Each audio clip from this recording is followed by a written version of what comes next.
Hinikayat ng Commission on Elections sa mga botante na samantalahin ang mga isasagawang mall voting para sa Hatol ng Bayan 2025. Ang detalye sa Balitang Pambansa ni Shirley Espino ng Radyo Pilipinas, Zamboanga. Makulay at maingay ang isinagawang motorcade dito sa Zamboanga City. Pero hindi yan pangangampanya ng isang kandidato sa Barangay Camino Nuevo, kundi mall voting caravan ng Commission on Elections para mahikayat silang bumoto sa Hatol ng Bayan 2025. 2025 national and local elections, tiene kita 4,944 registered voters for the entire barangay of Camino Nuevo. So todos sila cambia kita el voting precincts aquí.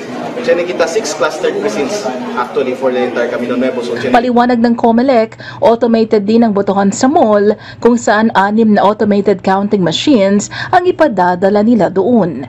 Sa panayam naman ng Radyo Pilipinas, sinabi ni COMELEC Chairperson George Erwin Garcia na nasa mahigit 40 malls ang makikilahok sa darating na halalan. Umaasa rin ang poll body na madadagdagan pa ito sa mga susunod na eleksyon, lalo't malaking ginhawa para sa mga botante na makaboto rito. Napakaganda po niyan sapagkat una, libre naman pinagkakalob sa atin ng mga mall owners and operators, hindi lamang yung mga tauhan nila, mga kagamitan, espasyo at siyempre mag-aircon ka na kagad ng alas 5 ng umaga.